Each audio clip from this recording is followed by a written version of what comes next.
world. Delta হলো অপশনের সব থেকে ইম্পর্টেন্ট গ্রিক। অ্যাট দ্য মানির ডেল্টা সবসময় 0.5 হবে, ঠিক আছে?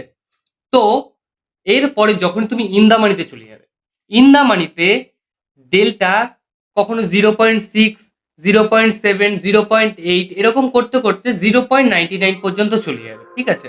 ডেল্টা কখনো ফিউচারের সমান হয় না। আর যদি কখনো হয় তাহলে ওখানে বুঝতে হবে তোমাদের বায়ার বা সেলার নেই।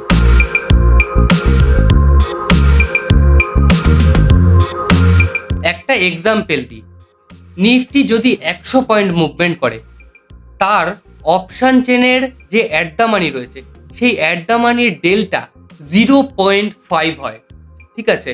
তো নিফটি যদি 100 পয়েন্ট মুভমেন্ট করে, তো তার অপশন যে অ্যাট দ্য মানিটা রয়েছে সে 50 পয়েন্ট অবধি মুভমেন্ট করতে পারে। তো তখন তার অ্যাট দ্য মানিটা তো ইন দ্য মানিতে চলে যাবে, তখন সেটা 50 থেকে 55 বা 60 অবধি চলে যেতে পারে। মানে 60 মানে হচ্ছে 160।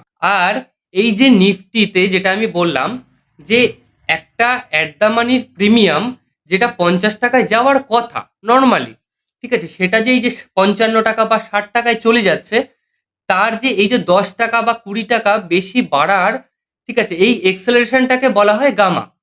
যখন আমি গামা নিয়ে কথা বলবো তখন আমি এই বিষয়টাকে পুরোপুরি তোমাদেরকে বুঝিয়ে দেবো।